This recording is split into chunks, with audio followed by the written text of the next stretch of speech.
yang ingin saya bagikan yang menjadi renungan bagi kita saat ini, saya ambil di dalam Yunus pasalnya yang keempat, dan khususnya di ayatnya yang pertama sampai ayat yang kelima.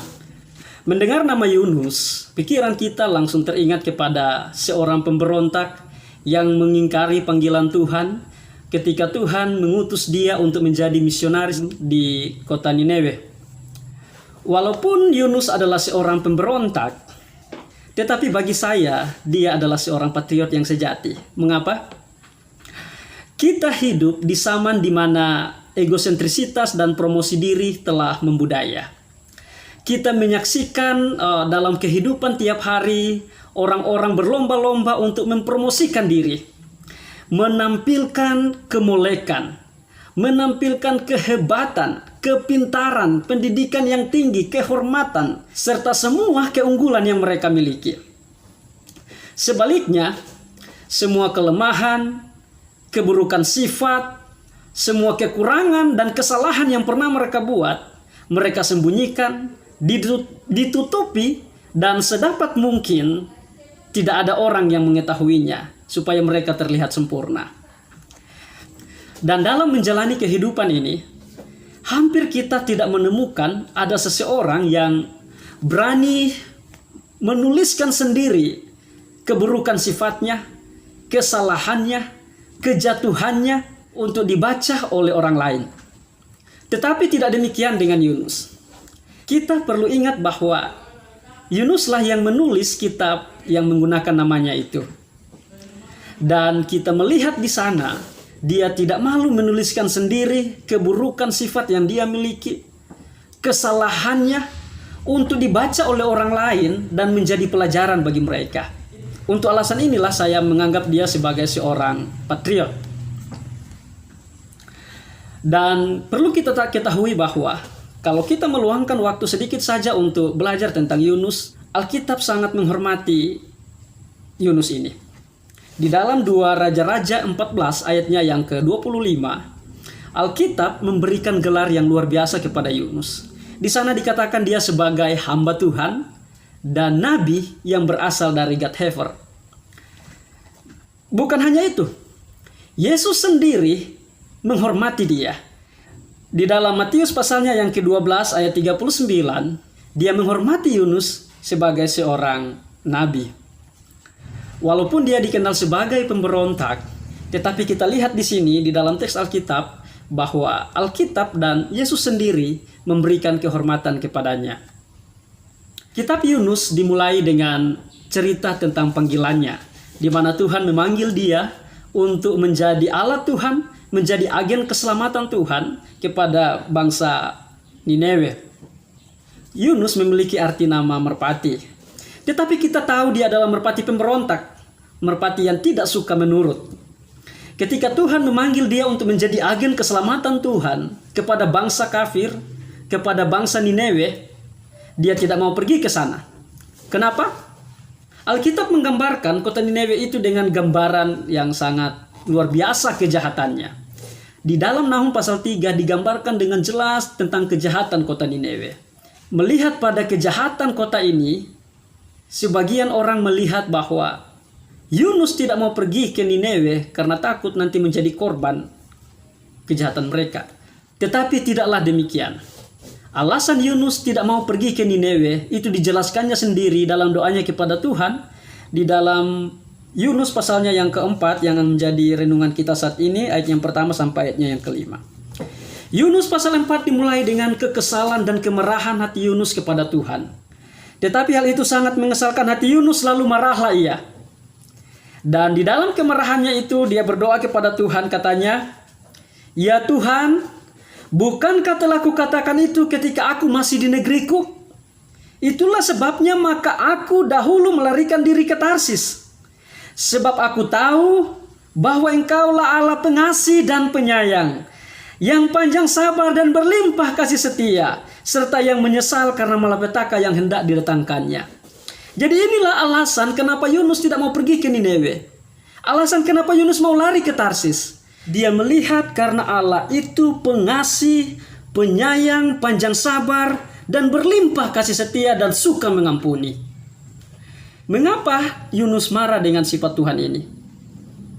Kebanyakan jika seseorang kalau marah sama orang lain, itu karena sifat orang itu yang jelek, karena sifat orang itu yang kasar, sifat orang itu pemarah, sifat orang itu yang pendendam, yang pemfitnah, dan seluruh sifat yang jahat. Tetapi beda dengan Yunus. Kita melihat di sini, dia marah oleh karena sifat dan atribut Tuhan yang baik ini. Kenapa Yunus marah sama sifat Tuhan yang baik ini? Jika kita membandingkan atribut Tuhan yang disampaikan oleh Yoel dan Mika di dalam Yoel 2 ayat 13 dan juga Mika pasal 7 ayat 18, mereka berdua juga memperkenalkan tentang atribut Tuhan ini. Bedanya adalah Yoel dan Mika memperkenalkan atribut Tuhan yang baik ini kepada orang Israel, kepada bangsa mereka. Tetapi Yunus, dia diperintahkan oleh Tuhan untuk menyampaikan atribut Tuhan yang baik ini kepada bangsa Nineve. Dan dia tidak mau. Inilah alasannya dia marah. Inilah alasannya dia lari ke Tarsis. Dia tidak mau atribut Tuhan yang baik, sifat Tuhan yang baik akan berlaku bagi bangsa Nineve. Dan ini adalah sifat picik dari seorang nabi Tuhan. Mungkin kita ngeri melihat sifat seperti ini. Tetapi tanpa kita sadari, kita juga memiliki sifat yang sama seperti yang dimiliki oleh merpati ini. Sering dalam kehidupan kita tidak mau melihat orang lain diberkati. Kita tidak mau melihat orang lain senang. Kita tidak mau melihat orang lain memiliki kelebihan yang lebih daripada kita. Kita tidak mau melihat orang lain itu merasakan berkat Tuhan. Dalam melakukan hal itu, kita memiliki sifat yang picik seperti yang dimiliki oleh Yunus. Di dalam peristiwa ini, Yunus belajar untuk insyaf. Yunus belajar untuk sadar bahwa sifat itu tidak baik. Apakah kita juga mau belajar seperti Yunus? Apakah kita siap seperti Yunus untuk belajar insaf? Bahwa Tuhan, saya memiliki sifat yang picik, yang mau menang sendiri, yang mau cuma menikmati berkat Tuhan sendiri. Tuhan tolong rubah saya, sebagaimana Tuhan mengajari Yunus untuk berubah. Di ayatnya yang keempat, melihat sifatnya ini, Tuhan bertanya kepada Yunus. Tetapi firman Tuhan, layakkah engkau marah? Iya, pertanyaan Tuhan ini masuk akal. Kenapa kamu marah dengan sifat Tuhan yang baik? Kenapa kamu marah melihat orang lain diselamatkan? Kenapa kamu marah melihat orang lain diberkati? Bukankah kita harus senang melihat orang lain diberkati? Bukankah kita harus senang melihat orang lain diselamatkan? Dan inilah pertanyaan Tuhan kepada Yunus. Tetapi Alkitab mengatakan, Yunus tidak memperhatikan pertanyaan Tuhan ini. Dia tidak merespon, dia meninggalkan dan dia keluar begitu saja. Ayat yang kelima, Yunus telah keluar meninggalkan kota itu dan tinggal di sebelah timurnya.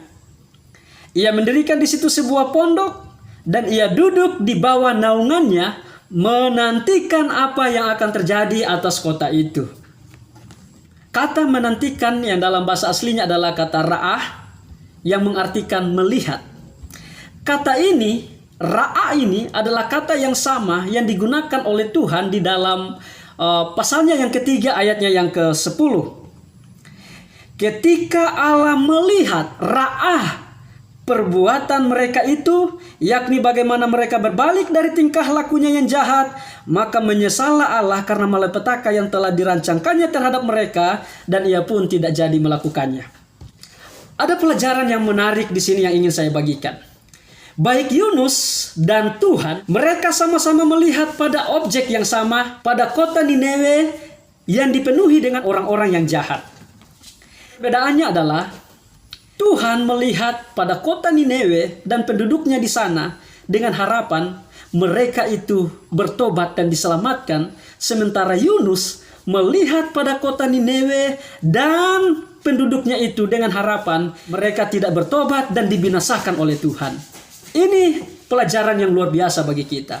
Seringkali kita juga memiliki pandangan seperti Yunus. Kita melihat pada orang lain yang pernah menyakiti kita mungkin dengan cara Yunus memandang. Kita melihat mereka dengan harapan mereka dibinasakan oleh Tuhan. Kita melihat pada orang lain yang mungkin membenci kita, menyakiti hati kita, memfitnah kita. Kita melihat mereka dengan harapan Yunus supaya mereka dibinasakan oleh Tuhan. Pada saat ini Tuhan mengajar kita bahwa sifat yang dimiliki Yunus, sifat seperti itu sifat yang tidak baik. Tuhan mengajarkan kita bagaimana kita melihat orang lain. Kita melihat sesama kita bukan dengan harapan Yunus. Kita melihat mereka dengan cara Tuhan melihat, yaitu mereka diselamatkan oleh Tuhan. Semoga pelajaran yang berharga ini menjadi bagian kita. Kita belajar dari merpati pemberontak ini supaya kita memiliki sifat yang baik, sifat yang berkenan kepada Tuhan, dan pada akhirnya berkat Tuhan akan menjadi bagian kita.